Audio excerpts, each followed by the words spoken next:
The Spotlight, shining a light on podcasts and videos that have caught our attention. Hi and welcome to The Spotlight.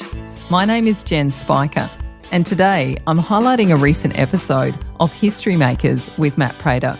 History Makers is heard on radio stations across Australia every week and available on demand in the Vision app. Each week, History Makers features inspiring stories of people who have been successful in sport, business, politics, media, ministry, and other areas of life. In this recent episode, Matt Prater sat down with Katisha Adelaide. Katisha is an itinerant violinist and singer who grew up in a musical family. The Spotlight with Jen Spiker. So I graduated from high school, it'd be 10 years ago now. Makes me feel old.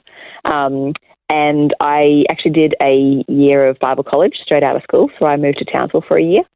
And that was awesome. It was a great experience. And then I had the privilege of going overseas. So my dad is Swedish, so I have extended family over there. And I actually moved over to Sweden for 2 years and did what they call folkhögskola, which is it's a little bit like TAFE, as in it fits between the end of high school and the beginning of university. And so I did a 2-year music study course over there, which was it was a really, really great experience for me, being able to just do a lot of different things and experience a lot of things that maybe I hadn't had the chance to experience in, a small regional town in Far North Queensland. And so then I came back to Australia after that and started my degree at the Con in Brisbane. And, did that and spent some time at YWAM in the middle there as well. And so I've been all over the place and done a lot of different things in the last 10 years. It's been great. So I'm curious to know about Sweden. My understanding is it's a fairly secular kind of society. What was it like being a Christian in that environment? It was a very interesting experience, actually, because partly the school where I was, I boarded at the school, was quite isolated. And particularly on Sundays, there was nowhere to get off school grounds unless you walked, which in northern Sweden in the middle of winter wasn't really an option in, negative 20 degrees and snow.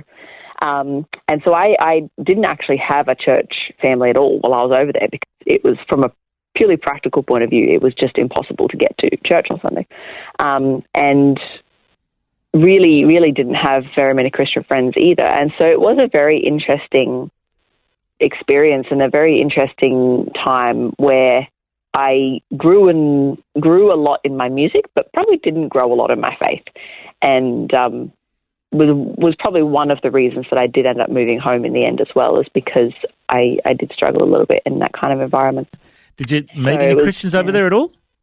Oh, for sure. My uncle is a pastor, and so my extended family over there are Christians and very active. But I wasn't living with them at the time, and so on my holidays, I would go to church 3 or 4 times in a day sometimes. But during the school term, I didn't have a lot to do with Christian family or friends, just because there wasn't a lot around, to be completely honest. Yeah, it was very interesting. And I'm curious to know about your time at the Conservatorium of Music in Brizzy. What was it like among all those talented musicians? It was amazing and also very challenging at times, because what happens is you have this group of musicians that comes together, and everybody has come from their own places where, at the risk of sounding egotistical, where you've kind of been the best, where you're like, you may be in ensembles or in groups where you are one of the most musically educated people. And then you come to the Con where there's this concentration of people who are equally passionate, equally experienced, often more talented. And so everybody kind of comes together, and all of a sudden you're not the best anymore by a long shot. And so it's very inspiring and very motivating, but also can be very daunting at the same time, because all of a sudden you're like, oh my goodness, I didn't realize people could be this good, or oh my goodness, I have so much to learn, and I have so many things to grow in. But I was very, very lucky in that the cohort of students that I went into the Con with, actually there was a big group of Christian girls that I went in with, which was a huge blessing. A big group of homeschooled girls, because I'm also homeschooled, and so I met more homeschooled people at the con than I've ever met before in my life. And just this really, really supportive vibe, which I was not expecting. I was expecting it to be a little bit competitive and you know, at each other's throats a little bit. But it wasn't like that at all. Everyone was so supportive and so excited about building everybody up that it was actually a really, really surprising and very good experience. Yeah, I was very lucky. Well, I'm interested to find out about the homeschooling. So I've got a lot of friends that do homeschooling, and the criticism is people say, oh, but the kids don't have good social skills because they aren't around other kids all the time. How did you go with that, with your friends during homeschooling? So I have a friend who has actually been known to introduce me as, this is Katisha. She's homeschooled and she's normal. So I think my mum did a good job there. Look, we never had an issue with that. I have two brothers, so the three of us were homeschooled together. But we were very, very involved in extracurricular activities. And so because you're in this environment where there's 3 students and 1 teacher instead of 23 students and 1 teacher, you get through school a lot faster, just purely because there's no, you know, time wasted on behavioural management or, you know, moving from one classroom to another, just the practicalities of being homeschooled, which is great. And so we would often be finished our schoolwork by lunchtime, and then the afternoons we would, you know, we did dancing and drama and music and church activities and sports, and, you know, almost every afternoon we'd be out doing things. And so we never had an issue with making friends or being social, because we just did all that in the afternoon instead of in school. Cool. And did you ever get put in detention?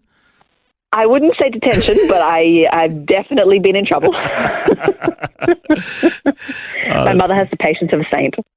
Good. Oh, wonderful. I tip my hat to any homeschooling mums and dads out there, because you know, me too. It's an amazing opportunity. And you know, the reality is that schools have a very big influence on our kids' lives. And a lot of parents have decided they want to be the biggest influence in their kids' lives, and they're you know, raising a great generation like yourself, Katisha. So it's good to hear a bit of your background. Now let's move on to talk a bit about your music ministry. How did you get into being a violinist, singer-songwriter who travels the country, sharing the gospel and writing your own songs? How did you get into this? Ever since I was a kid, I've always been the kind of person who doesn't like doing things the same way that everyone else does them. Even when I was, you know, craft projects in Sunday school, I'd always want to do it a different colour or a different style or something, because I never liked doing it the same as everyone else. And that's flowed over very much into music making as well, where I've just constantly been looking for ways that I can do something that not everyone else is doing. And so I have been a singer ever since I was a kid. And then when I was 16, I picked up the violin and just sort of suddenly went, oh, this is the instrument I want to play. You know, it just sort of clicked with me. But the problem is you can't really sing and play the violin at the same time, just purely from a practical point of view, because the instrument sits underneath your chin. And so as you know, try and open and close your mouth, the violin moves, and it just doesn't really work. And so I played classical for a really long time, and then I started getting into live looping, which basically I have pedals on the floor that I operate with my feet, which allows me to record myself live and then layer different recordings of violin, other instruments, my own voice, and then I can create backing tracks, which then means that recording is then playing, and then I can sing over the top. And so it's given me this opportunity to be able to do both those things that I wanted to be able to do at the same time. And it also gives me the flexibility to be able to travel and tour and perform without having to take a symphony orchestra with me or a pianist with me or something like that. And it's also something that people haven't seen a lot before. You often see, or not often, but you'll see people with guitars using looping pedals quite a bit, but you rarely will see someone with a stringed instrument, like a bowed stringed instrument, using a looping pedal. And so people come up to me and they're like, oh, I didn't realize you could do that with a violin, because, you know, I strum it like a ukulele and I use different effects on it so it sounds like a cello or a bass guitar, or I have an electric violin that I can make, you know, all sorts of different sounds with. And so people go, oh, wow, you know, I thought the violin only played boring classical music, but you can do this with it. And yeah, it's very rewarding. So that was sort of where the music side of it came from. But I also about 4 years ago, did a school with YOM, Youth with a Mission, called School of Music and Missions, which was very much talking about how can you use music as a tool for sharing the gospel and as an outreach tool. And that was something that I became very passionate about, and I love seeing how those two things can come together. Well, I have seen Ed Sheeran do his looping before, and yes. a lot of people may have seen him in concert doing that kind of thing, and so it is becoming more and more popular these days. It is. It's great to hear that you're using technology and music to share the gospel. And when you perform, you do a lot of Christian stuff, I know, and worship songs, but you also do some secular gigs as well, do you? Is that right? I do, yeah. Yeah. So I actually try to lean more towards, I guess, what you would call secular gigs, because I look at music in the Christian sphere as it sort of two different categories. You have worship music, which is all about, drawing people into the presence of God. It's about giving glory back to God. It's often in a church situation, it's songs that are explicitly talking about God. And I have been involved in worship music ever since I was a kid, and I think it's so important and I love it. But then there's also this side of music where, music is a gift from God and it's so powerful, and it doesn't have to be a song that necessarily talks about God and Jesus to be able to be a song that talks about godly values. If you think about, the song Stand By Me, old classics, that's one of the songs I often use as an example. It doesn't say anything about God. It wasn't written by Christians, as far as I know. It's not meant from a Christian point of view. But the heart of that song is absolutely a godly perspective. It's absolutely a godly thing, because it's talking about I'm gonna be there for you no matter what happens. I'm not going to ditch. I'm going to stay there. I'm going to be by your side, and I'm going to support you.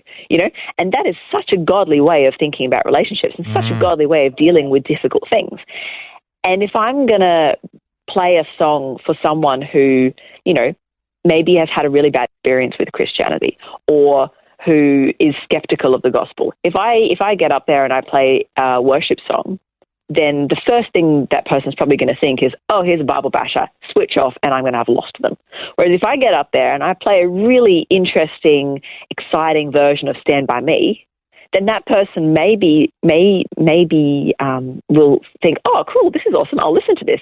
And then maybe I have the opportunity after the concert to talk to them, or maybe I get to share just a 2-minute testimony of when somebody stood by me and that really encouraged me and helped me in my faith. And because that person has enjoyed Stand By Me, maybe they're going to actually be open to hearing what I have to say about God after that. You know what I mean? Yep. And it's just really exciting to see where that can take us and what doors that can open for the gospel that may have been slammed in our faces otherwise. On the Spotlight, we've been listening to part of a conversation between Matt Prater and Katisha Adelaide from a recent episode of History Makers. If you want to hear the full interview with Katisha, tap the podcast tab of the Vision app and search for History Makers. There are many more inspiring conversations to enjoy in the History Makers feed too. My name is Jen Spiker. Join me next time on The Spotlight as I share another podcast or video that deserves highlighting. If you have a favourite podcast or video series that you'd like to hear featured on The Spotlight, click Contact Us at vision.org.au and share the link. For more great podcasts and videos like the one featured today, check out vision.org.au or the free Vision app.